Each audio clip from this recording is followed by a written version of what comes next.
ህዝቡ በየዋህነት ይህን ነገር ስለተቀበለው ለመመርመር ይከብዳል። አሁን እህታችንም እንዳሉት የ3000 ዓመት ታሪክ አለው ይሄ አቆጣጠር ብለዋል። እውነታው ግን የለው 3000 ዓመት የሚደርስ ታሪካዊ ይሄ ሚዲያ ላይ ራሱ ጉባኤ ተዘጋጅቶ መቅረብ ያለበት ታላቅ ጉዳይ ስለሆነ ማለት ነው። ህዝቡ በየዋህነት የሚቀበለው ስለሆነ ነው እንጂ አሁን ኢትዮጵያ የምትቆጥርበት የዘመን አቆጣጠር 3000 ዓመት ታሪክ አለው ቢባል ውሸት ነው። ጳጉሜ የምትባለው ወር በኢትዮጵያ መጽሐፍት ላይ ስር መሰረት አላት የሚል መምህር ካለ ያምጣ። የለው እኛም እንደዚሁ ነበር የተቀበልነው እንጂ ከስሩ መርምረን አጥንተን ይህን ነገር አልተከታተልንም። አሁን ያሉት ምሁራን እኮ የኢትዮጵያ ህዝብ አያነብም ብለው ስለሚያስቡ ነው ሙሉ ሆኖ የሚናገሩት እንጂ የግብጽ እንደሆነ ምሁራኑ ራሱ ያውቁታል። እሺ ጠቅለል ለማድረግ ጳጉሜ የምትባለውን ነገር ለመቁረጥ ሳይሆን ከየት መጣች ከተባለ የዘመነ ቅዱስ ሄኖክ እንደተናገሩ 4 ወራቶች አሉ፣ 4 ወቅታቶች አሉ። 91 እያለ 4 ወቅታቶች አሉ። 91ኛውን 4ቱን ቀናቶች ሰበሰቡትና መጨረሻ ወስደው ጳጉሜ የሚል ስም ሰጡት። እውነታው ይሄ። ይህንን ግን ህዝብ ለመረዳት ረጅም ታሪክ ስለሆነ ከባድ ነው፣ ለህሊናው ከባድ ነው፣ ጊዜ ይፈልጋል። አሁን እኛ እያልን ያለነው ህዝብ ያንብብ ይመርምር።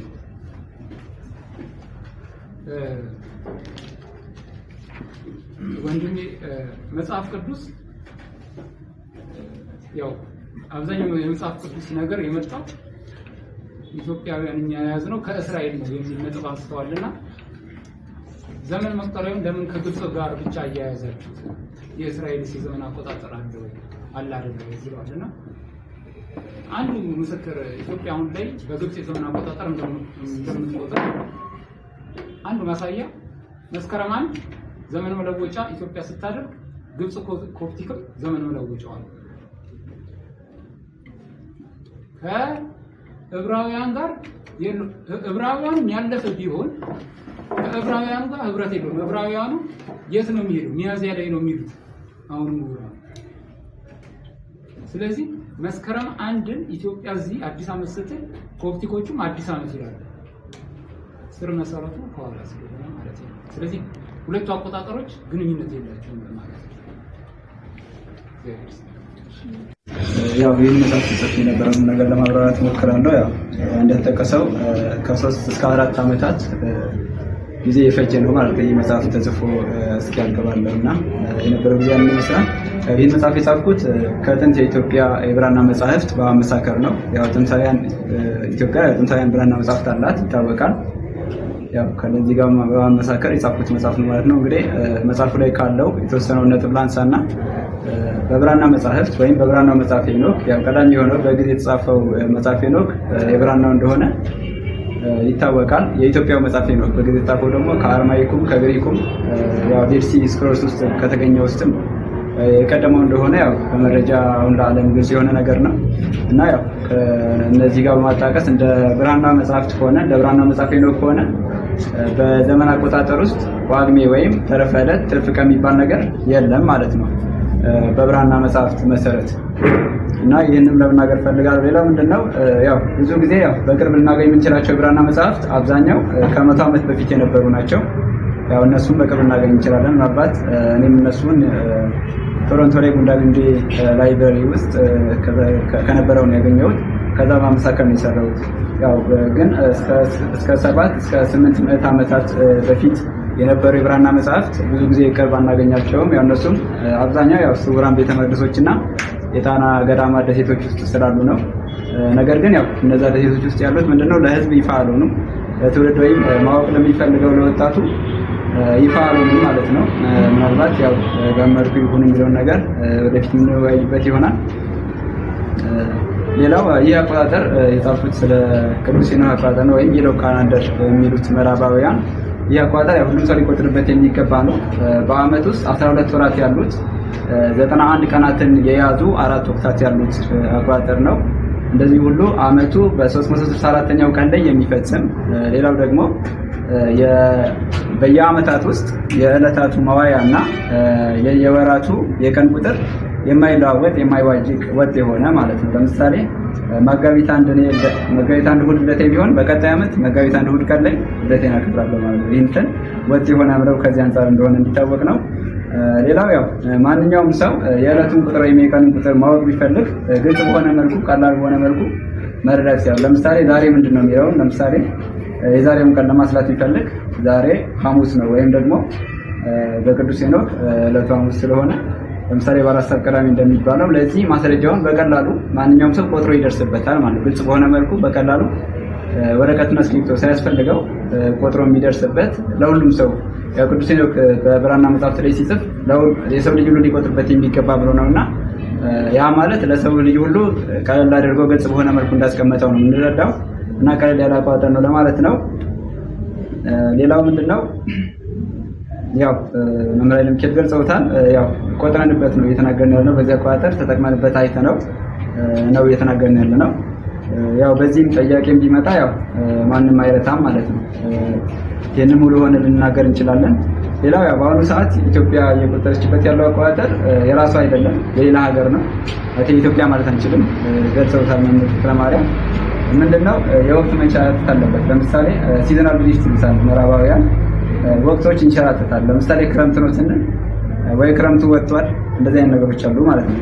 እንደዚህ ሁሉ የዓመታት መንሸራተት አለ። ዓመቱ ወደ ኋላ ሄዷል። ዓመታቱ ሲቆጠሩ አሁን ያለው አቆጣጠር ወደፊት እየዘለለ ከሌላኛው ዓመት ቀን ስለሚወስድ ወጥ ሆኖ እየሄደ ያለውን የዓመት ቁጥር ወደ ኋላ ዘግይቶታል ማለት ነው። ለዛ አሁንም 2018 ላይ ሳንሆን ያው 2023 ዓመተ ምህረት ላይ ነን በቅዱስ ሄኖክ ያለ ነው ማለት ነው። ለምን ወደ ኋላ ለሚለው ጥያቄ ሲነሳ ምንድነው ያው አሁን ያለው የኢትዮጵያ አቆጣጠር ዕለታቱን ከሌላ ዓመት ላይ ስለሚወስድ በአራት ዓመት አንዴ ጳጉሜ 6 እያለ እንደዚህ ሁሉ ጳጉሜ 5 እያለ ነው አራት ብሎ ቆጥሮ አያውቅም። ግን የኢትዮጵያ አቆጣጠር በኢትዮጵያ ያው በሀገሪቷ የጥንት መጻሕፍት ቅርሶች ላይ እንዳሉት ግን 364 ብቻ እንደሚል ነው የተቀመጠልን። ያንን ለማለት ፈልጋለሁ። ሌላው ጠቀሜታው ምንድነው ከሚል አንፃር እንደ ሀገር ይጠቅመናል። ያው ከዚህ በፊትም ብዙ ገልጸነዋል። በየዓመቱ የቀን መቁጠሪያ ወይም ካላንደር ከማተም ወጪ ከማውጣት ሀገሪቷ ትድናለች ማለት ነው። አንዴ የታተመው ቀን መቁጠሪያ ለሁሉም ዓመት ስለሚያገለግል ዓመታቱ ቀናቱ መዋዠቅ ወይም መተላለፍ ስለሌላቸው ማለት ነው። ሌላው ምንድነው ያው ወረቀትና እስክሪብቶ ሳያስፈልገን ማንኛውም ሰው የቱንም ቀን ቆጥሮ ይደርስበታል። ለዛ ስራውን መስራት ይችላል ማለት ነው። ካላንደር ማየት ሳያስፈልገው በአይምሮ አንዴ ሊይዘው የሚችለው አይነት ነው። ሌላው ምንድነው ያው በግብርና ዘርፍ የተሰማሩ ሰዎችም እንደዚሁ ወቅቱን ይለዩበታል። በወቅቱ ዘርተው በወቅቱ ምርት እንዲሰበስቡ ምርታማም እንዲሆኑ ያግዛቸዋል። ወደ በኋላ ላይ ለሚካኤል ይገልጹታል። ሌላው ይህ አቆጣጠር የኢትዮጵያ ታሪካዊ ሀብቷ ነው። በእውነት ለመናገር በመረጃና ማስረጃ ያለ ነገር ስለሆነ በስፋት በዝርዝር መጽሐፍ ውስጥ ታዩታላችሁ። ያው የኢትዮጵያ ታሪካዊ ሀብቷ ነው። የብዙ እልፍ ዓመታት ታሪክንም ለመመርመር ከዚህ አቆጣጠር ጋር የተያያዙ ታሪኮች አሉ ማለት ነው። በዚህ ስንሄድ ወደፊት የጠፉ ታሪኮችን የምናገኝበት መንገድ እንዳለ ለመጠቆም ፈልጋለሁ። ሌላው ያው መጽሐፉ ትንሣኤ ዘኢትዮጵያ አቢሲኒያ ዘመነ ቅዱስ ሄኖክ ነው የሚለው ርዕሱ። ለምን ትንሣኤ የተባለ የሚለውንም ነገር ለመጥቀስ ፈልጋለሁ። እንዳልኩት ነው አንደኛው ከሀገራዊ ጥቅሙ አንጻር ነው። ሁለተኛው ያው ትውልዱ ከዛኝነት የሚወጣበት የጥበብን መንገድ የሚያይበት እንደዚሁ ቅን አስተሳሰብ የሚኖርበት ነው ብዬ አስባለሁ። እና ይህ መጽሐፍ ደግሞ ያው ትንሣኤ ሲባል በቀዳሚ ምንድነው የሰው ልጅ አእምሮ አስተሳሰብ መነሳት ነው። ከአእምሮ ከአስተሳሰብ ይጀምራልና ይህ መጽሐፍ ደግሞ ትውልዱ አእምሮ አስተሳሰቡ እውቀቱ እንዲሰፋ እንዲነሳ ያግዘዋል ብዬ ስለማምን ነው። እግዚአብሔር ይስጥልን ስለመጣችሁ ተከፈተ የሚል በዚህ ዘመን አቆጣጠር ለውጦች እንዳሉ በዚህ መጽሐፍ የሚታይ ነገር እንዳለ ያስቀምጠን ነገር አለ። ሌላው ደግሞ ያው ከዚህ በፊት ከኢትዮጵያ ሰርቆ የሄደውን መጽሐፍ ሄኖክ አለና ቅዱስ ሄኖክ የተሰወረበት የዘመን አቆጣጠር የሚለው ሁለተኛው ቃል ነው። አምስተኛ ደግሞ ኢትዮጵያ ከግብፅ ቅኝ ግዛት ነፃ ወጣች በሚል ያዝ ነው አለ። ከምን አንጻር ነው የሚለውን ደግሞ በመብራሪያው መጽሐፍ ውስጥ ልትመለከቱት ይሆናል ማለት ነው። የመጨረሻዎቹ ሁለት አበይት ርዕሳት ይሆናሉ ብለን የምናስባቸው አንደኛ ኢትዮጵያ የራሷ የዘመን አቆጣጠር ተመለሰላት የሚል ነው። ተመለሰላት ማለት ቀድሞ የነበረ ነገር አለ ማለት ነው። በመጨረሻ ደግሞ የጥንት ኢትዮጵያውያን አዲስ ዓመት መጋቢት አሁን እኛ እንደምናስበው መስከረም ሳይሆን መጋቢት ነው የሚል ነው። ወደ ኃይለ ሚካኤል ማለት ያው እንደተገለጸው እነዚህ መሪ ቃላትን በመከተል ወደ መጽሐፍቱ ስንገባ መጽሐፍቱ ላይ በቂ የሆኑ ማስረጃዎችና መረጃዎች ስላሉ እሱን ማየት እንችላለን ማለት ነው። እንግዲህ መጽሐፍ ሄኖክ ዘመነ ሄኖክ ሲባል ያው በኢትዮጵያ ላይ ብዙም የሚወራለት ነገር አይደለም፣ ግን በዓለም ደረጃ በጣም በሰፊው የሚነጋገሩበትና ለብዙ ዓመታት ሲተነተን የቆየ መጽሐፍ እንደሆነና ዘመኑ ዘመነ ሄኖክ ሲታይና ሲጠና የቆየ ዘመን መሆኑን የተወሰኑ ማስረጃዎችን ለማቅረብ ነው። የመጀመሪያው በዛኛው በኩል የምትመለከቷቸው ያው ኢትዮጵያዊ ናቸው። በሚቺጋን ዩኒቨርሲቲ በየሁለት ዓመቱ የሄኖክ ሴሚናር ይቋቋማል። ያው ታውቁታላችሁ ብዬ አስባለሁ። ለ24 ዓመታት ነው ሲከናወን የቆየው። ይህም መከናወኑ ምክንያቱ ምንድነው? አንደኛ መጽሐፉን ለመረዳት ነው። መጽሐፍ ሄኖክ ላይ ምንድነው የተጻፈው፣ ያሉ ጥበቦች ምንድናቸው የሚለውን ለመረዳት ነው። ሁለተኛ ደግሞ ዘመኑንም ለመረዳት ነው። ምን አይነት የዘመን ስርዓት አለ የሚለውንም ለመረዳት ለረጃጅም ቀናት ቁጭ ብለው መጽሐፉ እንደሚተነትኑት ለማሳየት ያክል ነው ማለት ነው። ሌላው በግላቸው ነው የሚንቀሳቀሱ እንዲሁም ግለሰቦች አሉ። እዚህ ከላይ እንደምትመለከቱት መጽሐፍቱን ተንትነው the current reception ብለዋል። አንድ እህት እዚህ ጋር አስቀምጠችዋል። the hidden light what Enoch season and the Messiah revealed የሚል አለ። the ancient book of Enoch የሚል አለ። እነዚህ ሰዎች መጽሐፍቱን ለብዙ ጊዜ ተንትነውት ሪቪው አድርገውት ለሰው ኤክስፖዝ ለማድረግ ጥረት እያደረጉ ነው ያለው ማለት ነው። ስለዚህ ኢትዮጵያ ውስጥ ስለምን መታየት የለበትም የሚለውንም ነገር ህዝቡ እንዲረዳ ነው ማለት። እነሱ ቀድመው ልክ ጤፍ ላይ እንደተደረገው ጤፍን ወደ ፓተንት እየቀየሩት ነው ያለውና ዘመኑንም ቀይረውት እኛ ባዶ ጀርሰንን ከመቅራችን በፊት ህዝቡ የራሱን የጥንት ስርዓቱን ተከትሎ አይቶ አጥንቶ የራሱን ስርዓት እንዲይዝ አሁን ካለበት አሁን ያለበት ያው ከግብጽ የመጣ ዘመን አቆጣጠር መሆኑ ይታወቃል። የሚዋለድ ዘመን መሆኑ ይታወቃል። በደንብ ይተነተናል። ትክክለኛውን ዘመን ከፈረንጆቹ መቅደም አለብን ነው። እነሱ ቀድመውን ሄደው የእኛን ነገር መጠቀማቸውን ማስቆም አለብን የሚል ሀሳብ ለማንሳት ነው። እንግዲህ መጽሐፉ ተጽፏል። እንዲሁም ይህ መጽሐፍ ለኢትዮጵያውያን በአማርኛ የተቀመጠው በተለያዩ ድረገጾች ደግሞ ስለ ዘመነ ሄኖክ ብዙ ይተነተናል። ለምሳሌ ያው ኤአይ ዘመን ላይ ስለሆነ ያለው ቻትጂፒቲ፣ ዲፕሲክ እና ጀሚናይ ላይ በብዛት እየተነተነ ነው ያለው። ለምሳሌ ቻትጂፒቲን ሄኖክ ካሌንደር ብለን ስንጠይቀው ቀጥታ የሚያመጣልን 364 ቀን መሆኑን ሙሉ ስትራክቸሩን ያቀርብልናል ማለት ነው። 52 ሱባኤ እንደሚለካ ቀናቶቹ ሳምንታቶቹ እንደማይዋልሉና ወጥ እንደሆኑ 4 ወቅቶች እንዳሉ በዝርዝር ያስቀምጥልናል። ዲፕሲክ ላይም እንደዛው ያስቀምጥልናል። ስለ ሄኖክ ካሌንደር ብቻ ብለን ስንጽፍለት 364 52 ሱባኤ 7 ቀናት እያለ ያስቀምጣል ማለት ነው። ማለት እሱ ያው እንግዲህ ከተለያዩ ጥናቶች ያሰባሰበው ነው። ስለዚህ ምን ያህል በመጽሐፉ ላይ ወይ በዘመነ ሄኖክ ላይ ጥናቶች እየተሰሩ እንደሆነና ዓለም እየተመራመረበት እንደሆነ ያሳያል ማለት ነው። ስለዚህ እኛም መጽሐፍቱን በአማርኛ የተጻፉ ዘመነ ሄኖክ ቅዱስ መጽሐፍ አለ። እሱን አይተን የራሳችንን ጥናት እንድናደርግ ለመጋበዝም በዛው ለማስተያየት ያክል ነው ማለት። ስለዚህ እዚህም ጀሚናይ ላይም ያው የዓመቱ 364 ነው፣ 52 ሱባኤ ነው፣ ቀናቱ እያለ ይተነትናል ማለት ነው። ስለዚህ መጽሐፍ እንድታነቡት እንጋብዛለን። የት ይገኛል የሚለውን ለማንሳት በጃፈር ቡክስቶር ወይም ጃፈር መጽሐፍት መደብር በየሁሉም ቅርንጫፎች ውስጥ ማግኘት ይቻላል። እሱንም እንድታነቡ እንጋብዛለን። አሁን ደግሞ የዘመን መበረዝ ምን ይመስላል የሚለውን መምህር ፍቅረ ማርያም ያቀርቡናል። ወደሳቸው እንግዲህ በዓለማችን ላይ ብዙ የዘመን መቁጠሪያዎች ይታወቃሉ በታሪክ መዝገብ ላይ። ግን በአበይት ርዕስ ወይም አርዕስትነት 7 ጥንታውያን የዘመን አቆጣጠሮች አሉ። ከነዛ ከ7 ጥንታውያን የዘመን አቆጣጠራት ደግሞ 6 ተሻሽሎ የቀረቡ የዘመን አቆጣጠራት አሉ። እነዚህ ቀለጭ ባለ መልኩ ለማቅረብ እንሞክራለን። እነዚህ 7 ጥንታውያን የሚባሉት ከነ ጥንት ሱሜሪያን፣ ጥንት ቻይና፣ የጥንት ግብጽ የመሳሰሉት የጥንት ግሪክ፣ የጥንት ሮም የዘመን አቆጣጠራት ናቸው። እነዚህ 7 የዘመን አቆጣጠራት አንድ የሚያደርጋቸው ምን ነገር አለ?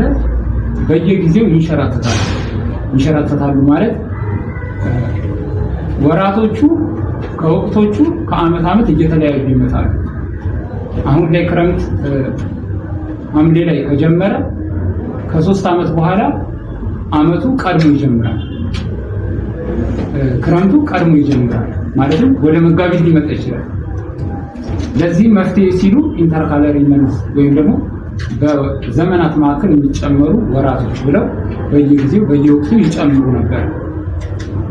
እንግዲህ ከነዚህ ውስጥ የሚለየው የጥንታዊ ግብጽ የዘመን አቆጣጠር ነው። በዋናነት በርዕስ አድርገን እናየዋለን።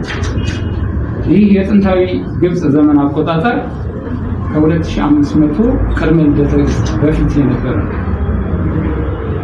በዝርዝር ለማየት 12 ወራት ያሉት እያንዳንዱ ወር 30 ቀን የሆነ በመጨረሻ ደግሞ days out of the year proper ከዓመቱ ቁጥር ውጪ የሆኑ ቀናት ተብለው የሚታወቁ 5 ቀናት አሉ። ይሄ በዓለም ታሪክ መድረክ ያለ እውነታ ነው ማለት ነው።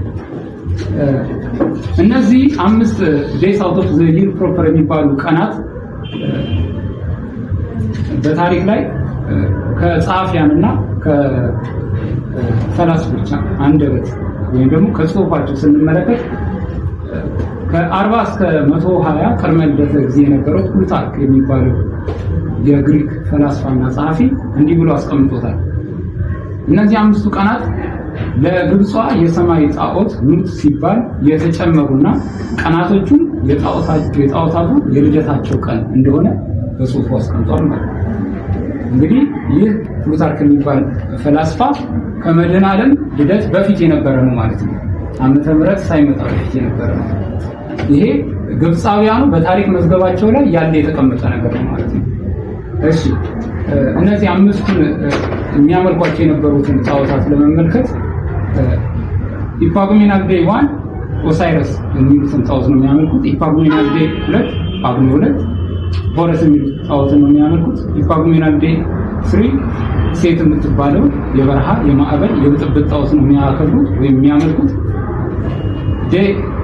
ኢፓጉሜናል ዴይ 4 ደግሞ አይሲስ የምትባለው፣ ኢፓጉሜናል ዴይ 5 ደግሞ ኔፍሪቲስ የምትባለውን ጣዖት ነው የሚያመልኩት። የመጀመሪያዎቹ 3ቱ በወንድ አንቀጽ ናቸው፣ 2ቱ ደግሞ በሴት አንቀጽ ያሉ ጣዖታት ናቸው። ስለዚህ እነዚህ ኢፓጉሜናል የሚለው ስም የተሰጠው ራሱ ከመድኃኔ ዓለም ልደት በፊት ነው። አሁን በሀገራችን ላይ ግን ጳጉሜ ብለን የራሳችንን ፍቺ ሰጥተን ባለ 13 ወር ጸጋ እያልን ራሳችንን እናመጻድቃለን። እውነታው ግን ሌላ ነው። ግብፃውያን ምሁራን ፊት ለፊት ከእኛ ጋር ቢቀርቡ ይህንን ታሪክ የ13 ወር ባለጸጋ ነን ጳጉሜ የእኛ ናት ብለን መቅረብ የሚያስችል ምንም አይነት መረጃ እና የታሪክ ሰነድ የለም። እሺ ከነዚህ ከጥንታውያኑ የተወለዱ ወይም ደግሞ ተሻሽለው የቀረቡ የምንላቸው የዘመን አቆጣጠራት ደግሞ 6 ናቸው። የሚጨምረውን በየወቅቱ የሚጨምሩት የነበረውን ወር እሱን ለማስቀረትና ወጥ ለማድረግ የመጡ ናቸው። አንደኛ አሁን የግሪክ ሜቶኒክ ዘመን አቆጣጠር ነው። ሜቶን የሚባል የግሪክ ፈላስፋን ያመጣው ፀሐይና ጨረቃ በ19 ዓመት በአንድ በር መውጣታቸውን ተከትሎ ይህንን በማስላት ወጥ የሆነ በየጊዜው የሚጨመር ቀን እንዲኖር ለማድረግ ብሎ ያመጣው። ከዛ በኋላ ደግሞ የጁሊያን የዘመን አቆጣጠር አለ። ይሄ በአብዛኞቹ የሚታወቅ ነው። ጁሊያን ምንድነው ያደረገው? የሮም ንጉስ ነው። የሮሙ የቀደመው ባለ 10 ወር ነው። ከዛ እርሱ ምን አደረገው? ከግብፁ ባለ 12 ወር ኮረጀና 10ን ወደ 12 ወር ቀየረ። ከዛ በኋላ ደግሞ ምን አደረገ? ጥንታውያን ግብፅ ላይ የተደረገ አንድ ነገር አለ። በጥሊሞስ ሳልሳይ የሚባል የግብፅ መሪ ነበር። ጳጉሜ በእነሱ ያቺ ዴይስ አውት ኦፍ ዘ ይር ፕሮፐር የምትባለዋን በግሪክ በሮም ግዛት ስር ስለነበሩ ኢፓጉሜናል የሚለውን ስም የዛን ነው የሰጧት። ኢፓጉሜናል የሚለውን ተጨማሪ ለማለት ነው። ይህን ከሰጡ በኋላ ምን ይላል? በየ4 ዓመቱ አንዴ 6 ትሁን ጳጉሜ የሚል ፕሮፖዛል ያቀርባል። በጥሊሞስ ሳልሳይ። ከዛ በዛን ዘመን በ200 ቅድመ ልደተ ጊዜ አካባቢ ነው ይህን ተቀባይነት ያጣና ይወድቃል። ከዛ በዛው ጳጉሜ 5 እንዳለች ይቀጥላል፣ የግብፅ ላይ ማለት ነው። ከዛ 45 ቅድመ ልደተ ጊዜ ላይ ጁሊያን የሮሙ ማለት ነው ቀድሞ ከግብፃውያን ቀድሞ ጳጉሜ 6ን ተግባራዊ ያደርጋል ማለት ነው። ስለዚህ የጁሊያን ካሌንደር ጳጉሜ 6ን ይጠቀም ነበር። ከዛ በኋላ በ25 ቅድመ ልደተ ጊዜ ደግሞ የመጣ የዘመን አቆጣጠር አለ። ይሄ የኮፕቲክ ካሌንደር። የኮፕቲክ ካሌንደር ቀድሞ በጥሊሞስ መክሮ የነበረውን ምክር ግብፅ ምን አደረገች? ተግባራዊ ያደረገች። ተግባራዊ ስታደርገው ጳጉሜ 6ን ጨመረች ማለት ነው። በየ4 ዓመት አንድ ከዛ የኮፕቲክ የዘመን መቁጠሪያ በ25 ቅድመ ልደተ እግዚእ በማንጫና በአውግስጦስ የዛኔ በነበረው ገዢ በአውግስጦስ ጫና ጳጉሜ 6ን ተግባራዊ ያደረገች። ከዛን ጊዜ ጀምሮ እንግዲህ ማገልገል ጀምሯል ማለት ነው። ጳጉሜ 6 የት ነች?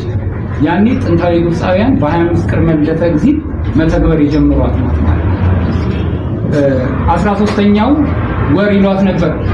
6 ካደረጓት በኋላ 13ኛው ወር ብለው ስም ነበራት። ዘሊትል መንዝ ነው የሚሏት።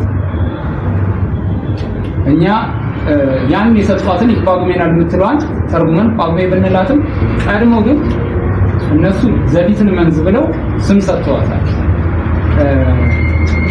አሁን ከዚህ እንደምንረዳው እኛ የ13 ወር ባለጸጋ እንላለን እንጂ ኩረጃ ሙሉ በሙሉ ኩረጃ።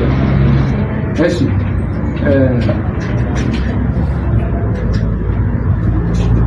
የኢትዮጵያ አሁን ኢትዮጵያ የምትቆጥርበት የዘመን አቆጣጠር በእውነት ኢትዮጵያዊ ነው ለሚለው ነገር የኢትዮጵያ ምሁራን የታሉ? ይሄ የአደባባይ እውነት ስለሆነ ማለት ነው። ኢትዮጵያውያን በዘመን አቆጣጠር ዙሪያ ትልቅ ጉባኤ ማድረግ ይገባቸዋል። ትልቅ ምክንያቱም እንደ ሀገር ስንኮርጅ ከባድ እንደ ሀገር ለመጠቅለያ አሁን የኢትዮጵያ የዘመን አቆጣጠር የምንለው በማን ተጽፎ እና ተሰናድቶ ሀገሪቷ ልትጠቀምበት ቻለች የሚለውን ስንመለከት ጸሐፊያኑ ዲሜጥሮስ እና አቡሻር ይባላል። ሁለቱም ግብፃውያን ናቸው። አንዱ እንኳን ኢትዮጵያዊ አይደለም። ታዲያ እኛ ግብፃውያንን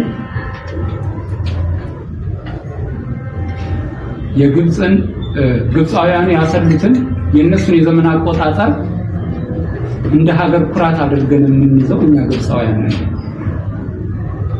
ለዛውም በአሁኑ ሰዓት ኮፕቲኮቹ ቀይረውታል። እነሱ 1784 አካባቢ ነው ያሉት። ያን የነበረው ከሰማዕታት ዘመን ጀምሮ እንደ አዲስ መቁጠር ጀምረው ቀይረውታል። ኢትዮጵያ ግን ያኔ ቅድመ ልደተ እግዚእ የነበረውን የግብፅ የዘመን አቆጣጠር ኮርጃ ይዛ እንደራሷ ማንነት አድርጋ ይዘዋለች ማለት ነው። ይሄ ለዛውም ግብፅ ኢትዮጵያን እንዳትበለጽግ የምታደርግ ዋነኛዋ ጠላት ሆና ሳለች እሷ አኝካ የጣለችውን የዘመን አቆጣጠር እንደ ሀገር ኩራት ማውለብለብ፣ እንደ ሀገር መዋረድ። አሁን የኢትዮጵያ የዘመን መቁጠሪያ የሚባለው የኢትዮጵያ አይደለም። ልዩ ነገር ይዘናል እንላለን፣ ልዩ ነገር ግን አልያዝንም። ከወርቅም ወርቅ የሆነው የቅዱስ ሄኖክ ዘመን አቆጣጠር እንግዲህ በአሁኑ ሰዓት ይፋ ሆኗል ማለት ነው። ትውልድ ያንብብ፣ እውነትንም ይመርምር እያልኩ ንግግሬን እቋጫለሁ። እግዚአብሔር ይመስገን።